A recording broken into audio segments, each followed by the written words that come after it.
Alors, Henri Jo, le Paris Saint-Germain a encore frappé sur le marché des transferts. Bien sûr, Jean-Baptiste, c'était dans les tuyaux. C'est actuellement officiel. Le Paris Saint-Germain a un nouveau gardien. Il s'agit de Gianluigi Donnarumma.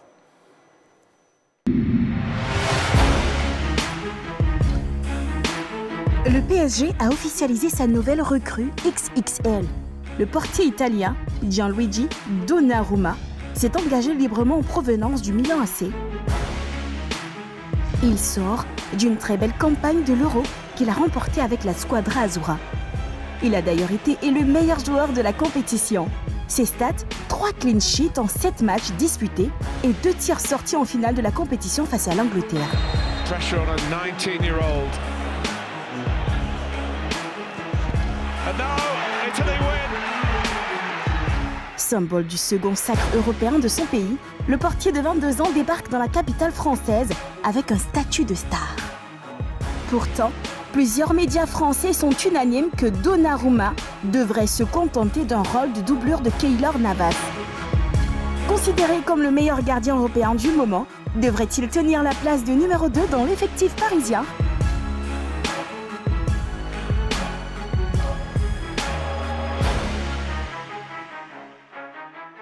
Et voilà, Donnarumma, c'est chose faite, il est au Paris Saint-Germain. Donc avant, bien sûr, messieurs, de réagir ici, je vais vous demander d'utiliser vos ardoises pour répondre à la question. Donnarumma fait-il un bon choix de rejoindre le Paris Saint-Germain? Henri Jo, pourquoi vous cachez votre réponse? Vous êtes seul. Je ne veux pas que les autres voient. Vous êtes seul, pote. Allez, les ardoises, oui, non et non. D'accord. Argument, messieurs. On va commencer par Roger Stéphane. Non, je pense que c'est un jeune gardien qui a beaucoup d'ambition, qui d'ailleurs a fait une très belle compétition sur la dernière compétition, la Coupe d'Europe des Nations. Il nous a montré toute l'étendue de son talent. Il a été très bon. C'est vrai que la défense italienne était très très bonne avec Bonucci et Chiellini, les deux vieux là, qui ont vraiment bien assuré dans la compétition. Ensuite, il a bien fait le job face à l'Espagne, à la Belgique et à l'Autriche. Il n'a encaissé aucun but lors de la phase de poule. Et puis, à partir des quarts de finale, il a été vraiment le vrai patron à partir de derrière dans cette équipe de l'Italie. Il a 22 ans. Il colle bien, à mon avis, au profil du Paris Saint-Germain, qui est un club ambitieux, qui est en train de d'effrayer la chronique en ce moment sur le continent européen, parce que Paris a envie de tout bouffer. Donc, c'est un garçon qui a franchi un cap avec la dernière compétition. À partir de cet instant, il peut prendre des risques et tenter des aventures. Et dans un club comme le Paris Saint-Germain, je pense que ce n'est pas tout à fait un mauvais choix de la part de Gigi Donnarumma. Allez, chez vous à la maison également, hein, vous avez la possibilité de réagir en utilisant vos téléphones, tout simplement. Donnarumma fait-il un bon choix de rejoindre le Paris Saint-Germain? Vous pouvez nous appeler, le numéro de téléphone plus 225 27 21 59 93 99. Deux noms, Yves Boris, Henri Jo. Oui. Allez, Yves. Bon, j'ai dit non parce que quand je vois Donnarumma rallier la France, notamment le Paris Saint-Germain, pour poursuivre sa carrière, je me dis que j'ai le sentiment que la Série A n'a plus de grands clubs, n'a plus de clubs de talent, de clubs historiques. Parce que, de mémoire, il est très rare de voir un gardien, le portier titulaire de la Squadra Azzurra, évoluer dans un autre championnat. C'est surtout dans un autre club qu'un club qui évolue du côté de la Série A. On part de Toldo, en passant par Gigi Buffon, on remonte à Dino Zoff. C'est des gardiens qui étaient toujours dans la Série A et qui étaient dans les grands clubs italiens. Donc vous avez l'Inter, le Milan AC, la Juventus, la Roma, la Lazio et consorts. Bon, aujourd'hui, là, il part dans un club qui a déjà un gardien de grand talent qui s'appelle Keylor Navas, qui a de l'expérience et qui est très performant. Ça, il ne faut pas l'oublier. Lui, il a justifié son talent lors de cette nouvelle compétition, lors de cette compétition qui est l'Euro. Donc tout de suite, je me dis, tiens, il aura une forte concurrence face à Keylor Navas du côté du Paris Saint-Germain. Et je me dis, est-ce qu'il aura une place de titulaire face à ce gardien qui est monstrueux? Parce qu'on a quand même pu voir Keylor Navas qui a gagné 4 Ligues des Champions avec l'équipe du Real Madrid et qui a été très très performant, qui a réussi à amener cette équipe du Paris Saint-Germain en finale, je crois, en 2020. Donc cela montre tout simplement que Donnarumma part du côté du Paris Saint-Germain. Lui qui est le gardien titulaire de la Squadra Azzurra, j'ai bien peur qu'il puisse perdre sa place en sélection si d'aventure il n'arrive pas à jouer avec cette équipe du Paris Saint-Germain pendant longtemps. D'accord. Henri Jo, avant votre réaction, nous allons prendre donc l'avis à travers l'appel bien sûr de M. Konaté qui nous appelle d'Abobo. Bonsoir M. Konaté. Monsieur, bonsoir. Comment allez-vous? Oui, ça va bien. Allez, dès cet instant, vous êtes sur le plateau de la Grande Team avec nous, juste à côté d'Henri Jo. Ok, bonsoir. Je voudrais dire un bonsoir à Roger Stéphane. Bonsoir. Voilà, pour son numéro de chateur avec Joël Le Dumandé. Et concernant Donnarumma, je pense qu'il a fait un bon choix de partir au PSG, qui est un club mythique.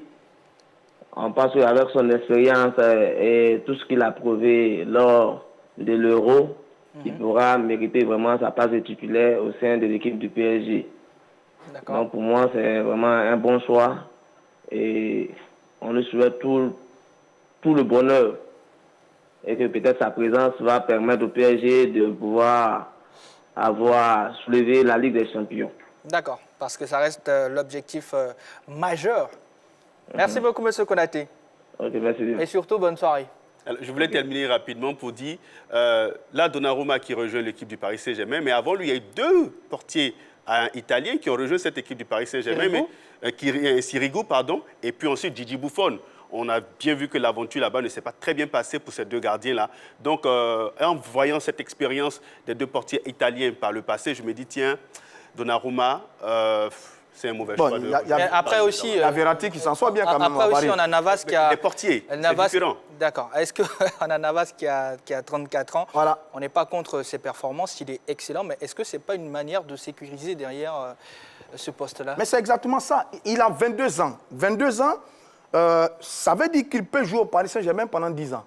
Il va peut-être devenir, je veux dire, s'il est performant, parce qu'en même temps, derrière, c'est la réalité du terrain qui va faire la différence. C'est vrai qu'il sort d'une compétition où il a nagé, etc., il a survolé tout le monde. Meilleur. Voilà, machin, tout ça. Ouais. Bon, maintenant, le reste, on verra avec Paris ce que ça va donner, parce que là, maintenant, on est en club, il y a une autre concurrence. Mais à 22 ans, il est parti pour être le Iker Casillas sur le Manuel Neuer de Paris Saint-Germain. Et donc, Paris qui construit, joue sur le long terme avec la jeunesse. Jeunesse, mais en même temps, talent, qualité, personnalité, performance. Il y a tous les ingrédients qui sont réunis pour que ce garçon puisse te trouver une place au Paris Saint-Germain face à un autre gardien qui a 34 ans et qui est vers la sortie. Ok, on vous a bien compris. On va écouter maintenant Henri Jo qui est impatient. Non, moi j'ai dit non, parce que déjà, Donnarumma, quand même, il est champion d'Europe, il faut le reconnaître. Ce n'est plus un gamin, puisqu'on l'a découvert il y a 3 ans de celui-là, quand il est arrivé du côté de... quand l'équipe du Milan, il avait... Donc, clairement, à 17 ans? Oui, à 17 ans. Déjà, on le voyait parmi les meilleurs gardiens du monde. Et puis après, quand même, avec les difficultés du Billet AC, il est rentré dans les rangs. Mais depuis 1 an, il commence à progresser. Il est plus dans l'anticipation. Et il commence à jouer au pied. Donc, il commence à progresser, le gardien italien. Mais on ne continue pas de progresser en quittant la Série A pour venir en Ligue 1 française. On ne continue pas de progresser en laissant des adversaires comme Ronaldo, comme Lukaku, comme Lautaro Martinez, pour venir avoir des attaquants comme Karl Toko Ekambi. Je n'ai rien contre son talent, mais ce n'est pas le même niveau. On ne peut pas quitter l'Italie pour venir progresser en France. Ce n'est pas possible. Ce n'est pas du tout possible. Du coup, comment vous avez accueilli justement ce choix-là? C'est le PSG qui fait la bonne affaire, parce que le PSG accueille un gardien qui est jeune, qui a 22 ans, qui a quand même l'avenir devant lui. Mais à contrario, le portier, il ne fait pas un bon choix. Il ne fait pas un bon choix de carrière parce qu'il va... Peut-être. Donc, qu'est-ce qu'il devait faire? Est-ce qu'il devait rester Pour moi, il devait rester au Milan AC. Parce que le Milan, cette saison, va jouer la Ligue des Champions. Bah oui. Le Milan est en reconstruction et le Milan allait quand même s'appuyer sur des joueurs qui aujourd'hui représentent en quelque sorte la ligne, la colonne vertébrale de l'équipe. On passe du poste de gardien de but avec Donnarumma, on passe par le milieu de terrain où un certain Franck Kessié a fait son trou et qui, à mon sens, va continuer avec le Milan AC et retrouver en attaque un Zlatan Ibrahimovic qui, certes, est très âgé, mais qui porte cette équipe. Maintenant, quand vous quittez l'Italie, ou soit vous quittez le Milan AC, vous partez soit à la Juventus, à l'Inter de Milan, ou quand vous quittez l'Italie, vous partez en Espagne ou en Angleterre. Mais on ne va pas en France pour progresser. Roger Stéphane, permettez-moi, s'il vous plaît, messieurs. S'il vous plaît, voilà. Alors, numéro 1 de l'équipe nationale d'Italie et du Milan AC, il décide donc de rejoindre le Paris Saint-Germain où il sera la doublure de Keylor Navas. Comprenez-vous cette réaction? Eh bien, on va écouter la réaction de certains journalistes qui ont réagi au micro de Henri-Joël Bois. Je pense que c'est une bonne chose. Je pense que les dirigeants de ce club-là l'ont fait venir parce qu'ils ont des ambitions. Et quand on veut aller loin, on recrute les meilleurs sur la place. Et ce portier-là, en toute franchise, a de très bonnes qualités. Moi, je pense que c'est un bon choix pour le PSG parce que après le parcours qu'il a fait, la saison qu'il a faite et la performance que l'Italie réalise à l'Euro, je crois bien que c'est un bon choix pour le PSG. Bon, c'est aussi un nouveau challenge pour lui. Voilà, quitte à prouver qu'effectivement, le PSG ne s'est pas trompé sur son compte et qu'il peut bien tirer son épingle du jeu. Pour moi, ça fait un trop plein de gardiens. On a déjà un gardien qui a gagné 4 fois la Ligue des Champions qui est là. Il s'agit de Keylor Navas. C'est vrai, Donnarumma vient de gagner la Ligue, l'Euro, mais je pense que Keylor Navas, l'année dernière, a montré qu'il pouvait tenir les cages parisiennes. Écoutez, beaucoup de personnes disent que trop de viande ne gâte pas la sauce, mais si Keylor Navas doit devenir numéro 2 et Donnarumma numéro 1, je pense que quelque chose va se casser dans le vestiaire. Et voilà, merci à nos confrères qui ont bien voulu réagir, répondre donc aux questions d'Henri-Joël Bois. Voilà, avant de poursuivre, on va recevoir donc Dorgelès Kofi qui viendra nous donner, voilà, en image bien sûr, des performances, sinon les performances du jeune gardien. Effectivement, Jean-Baptiste Assouan, sur notre écran 3 fois magique. D'abord, on va commencer avec les statistiques de Gigi Donnarumma cette saison avec le Milan AC, 48 matchs, 3 cartons jaunes, 1 carton rouge. Vous avez 54 buts encaissés et 4350 minutes jouées avec 15 clean sheets. Les statistiques de Keylor Navas avec le Paris Saint-Germain, 45 matchs, 0 carton jaune, 0 carton rouge. Vous avez 36 buts encaissés, 3960 minutes jouées cette saison et puis 20 clean sheets. Et puis, pour continuer avec plusieurs experts du poste, nous avons attribué des notes aux 2 gardiens. Regardez bien. Au niveau du jeu sur la ligne, avantage pour Keylor Navas, 8,5 sur 10 sur les sorties aériennes, domination pour Gigi Donnarumma. Au niveau des face-à-face, égalité entre les 2 gardiens, jeu au pied, avantage bien sûr pour Gigi Donnarumma sur les réflexes également. On va donner l'avantage à Keylor Navas avec son expérience au niveau du leadership quand ils sont dans leur pêche. Égalité 7 sur 7 pour les 2 gardiens. Et puis au niveau de l'expérience, bien sûr, le gardien du Paris Saint-Germain a plus d'expérience que Gigi, 9 sur 10. Et puis au niveau des pénaltys, il nous l'a démontré durant l'Euro, avantage pour Gigi Donnarumma. Et puis au niveau des moyennes, avantage pour Keylor Navas. Allez, merci beaucoup Dorgelès Kofi. Gracias. Alors, il faut noter que les clean sheets, ce sont les matchs pendant lesquels on n'a pas encaissé de but pour le gardien. Voilà. Allez, oui, vous voulez réagir? Oui, je voulais réagir. Je dis qu'il fait un mauvais choix parce qu'on est à 1 an de la Coupe du Monde.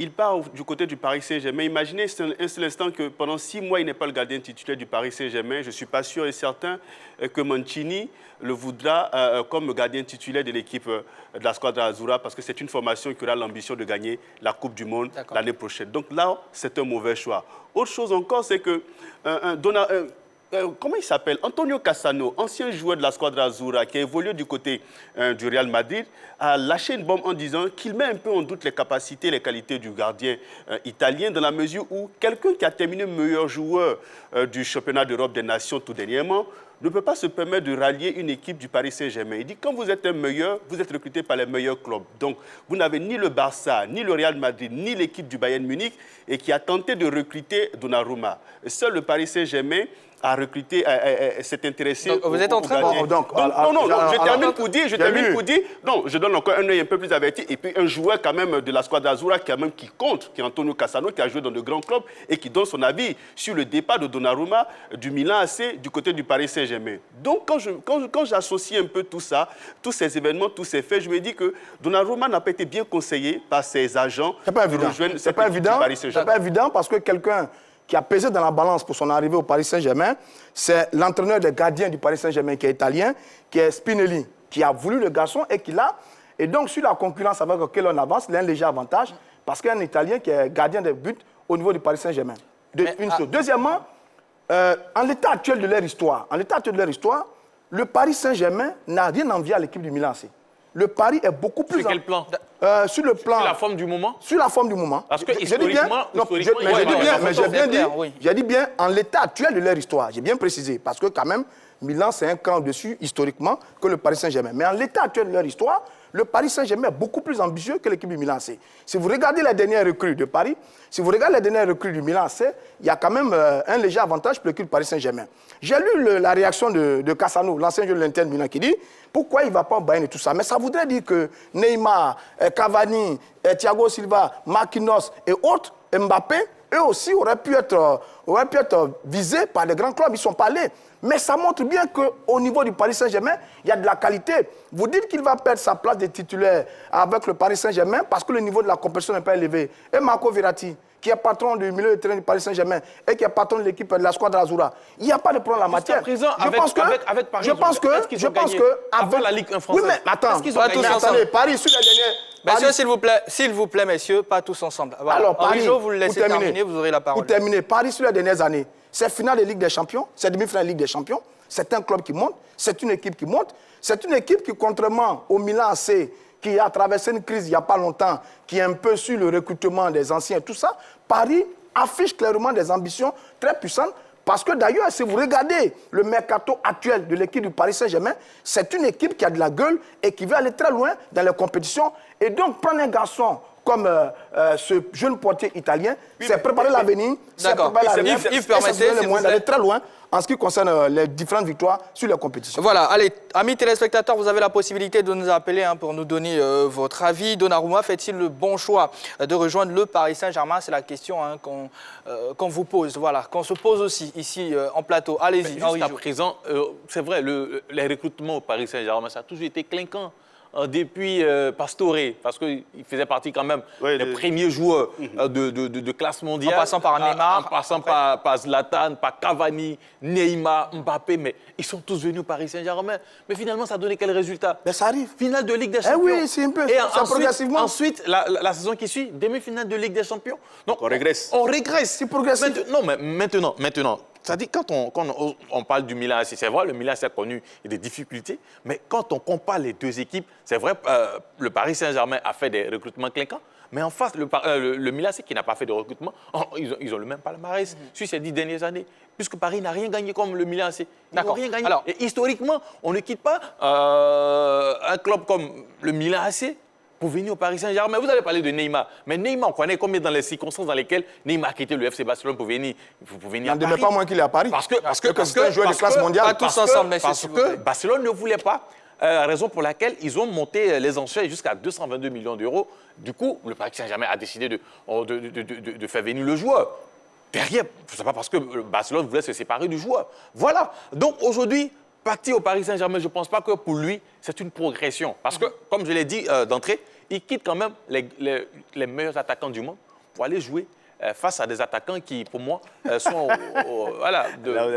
Ok, on vous a entendu. Alors, messieurs, autrement, s'il vous plaît, on se rappelle. Le patron, permettez-moi, Neymar, il ne sera pas l'adversaire. Merci. Allez-y. On va s'entendre, on va se comprendre, on va aller tout doucement. Alors, on se rappelle de Cavani, le meilleur buteur donc, du club. On se rappelle aussi de Thiago Silva, tous de grands joueurs. On se rappelle aussi de comment ils sont partis du club. Oui.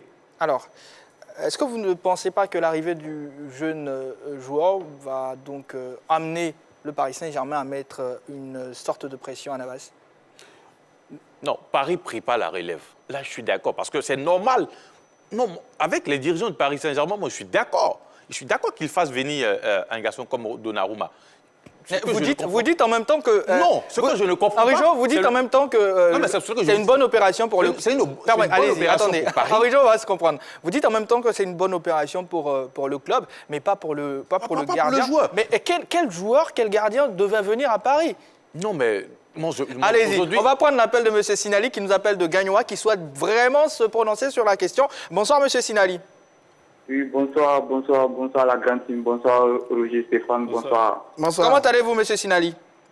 Oui, je vais très bien, par la belle, ça va très bien, et chez vous? Ça va également. Alors, juste après l'Euro, il est désigné meilleur joueur du tournoi et il atterrit au Paris Saint-Germain. Est-ce que vous pensez qu'il a fait le bon choix? On parle bien sûr de Donnarumma. Oui, de mon point de vue, Magui était le meilleur joueur. Bon, je dirais non. Pourquoi? Pourquoi justement selon vous? Keylor Navas, il était le meilleur garçon au monde. La Coupe du Monde, je ne sais pas en quelle année. Et puis, ses performances montent aussi. Hein. Ses performances montent aussi. Je ne suis pas sûr s'il peut faire banqueter Keylor Navas. Je ne suis pas sûr. Même s'il agit, je ne suis pas sûr. Je crois que non, il serait le deuxième gardien du PSG en cas de... Je veux dire simplement 4 jokers, quoi. D'accord, merci beaucoup. Non, de rien. Allez. Alors, je vais continuer rapidement pour terminer. Pour dire que les gardiens de but, c'est vrai, vous avez parlé de l'âge de Navas qui est de 34 ans. Et le Paris Saint-Germain qui prépare à la relève. Mais on n'oublie pas qu'aujourd'hui, les gardiens de but, ils vont jusqu'à même 40 ans. Van der Sar est parti jusqu'à 40 ans. Et là, même, il était encore très, très bon pour le service. Buffon est l'exemple palpable.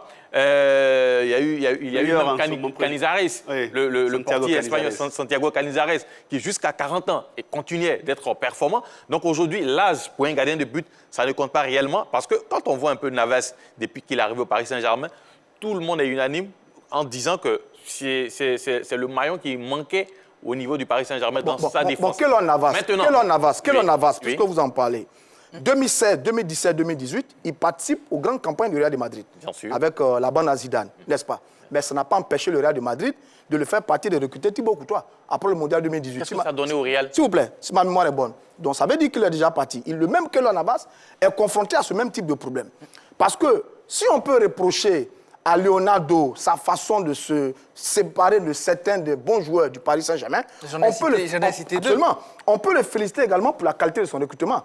Et ce qu'il est en train de faire, là, je suis d'accord avec vous, c'est qu'on est en train de pousser Keylor Navas vers la sortie. Justement, est-ce qu'il n'y aura pas... J'ai vu qu'on l'a fait prolonger juste avant Donnarumma, jusqu'en 2022, mais je pense qu'on va le faire sortir parce que justement, il est temps pour Paris Saint-Germain de s'appuyer sur une jeunesse de qualité. Vous parlez de ce garçon, c'est vrai qu'à 17 ans, il arrive au Milan AC, il fait quand même 5 ans en Série A avec l'équipe du Milan AC. C'est beaucoup. Ça veut dire qu'il est habitué à la grande compétition, il est habitué à jouer de qualité et il a confirmé sur l'Euro. En termes de personnalité, il nous a montré dans cette équipe italienne que c'était lui le vrai patron de la défense italienne. J'ai une action que j'ai à l'esprit là, face à l'équipe de la Belgique, la relance sur Verratti. Là, vraiment pour terminer. Bon, voilà, enfin, relance sur Verratti, insigné, immobilier, récupération, Chiesa but. On a vu toute la qualité de ce garçon qui est capable d'être en même temps un rideau défensif, mais d'être en même temps une première rampe de lancement. C'est pas la qualité qui est remise en cause. Je dis c'est le choix. Henri Jo, s'il vous plaît. C'est le choix qui est fait. Pourquoi, Henri Jo, pourquoi à chaque fois à la 4 s'il vous plaît? Je ne parle même pas et puis on me donne le carton. Pourquoi il faut parler? S'il vous plaît. Allez, pourquoi à chaque fois à la 99e minute, il faut prendre un carton rouge? Il faut prendre un carton. Je joue comme un non, mais arrêtez. Allez, Yves, vous terminez. Je termine. Ce n'est pas la qualité du garçon qui est mis en cause, mais c'est plutôt le choix qui est fait. Et à une période bien précise. On est à 1 an d'une Coupe du Monde. Vous avez fait un Euro magnifique, extraordinaire. Vous avez été félicité par tout le monde. Et puis aujourd'hui, vous partez au Milan, au Paris Saint-Germain, où il y a déjà un autre grand gardien. On sait tous que les gardiens se bonifient au fil du temps qu'ils prennent de l'âge. Lui, il arrive dans un club où il y a déjà un gardien performant qui a été prolongé et qui aime la concurrence. Et je sais que Keylor Navas, dans cette situation, va vouloir démontrer aux garçons, aux petits. On verra bien. Eh bien, vous arrivez dans un club où vous avez déjà un patron. On verra bien. Il aura vraiment beaucoup de choses à faire pour pouvoir gagner. On verra bien qui sera derrière. Merci beaucoup, messieurs. En tout cas, ça a été un plaisir pour moi de partager ce plateau avec vous. On espère que je vous à la maison, vous avez kiffé simplement le moment. Demain, ça sera la dernière. On sera vendredi. On va s'amuser, on va se lâcher un tout petit peu. En tout cas, on va vraiment vous permettre de passer de bons moments. On parle de sport ici, c'est notre dada. Merci de toujours rester sur la chaîne qui offre toujours 3 fois plus.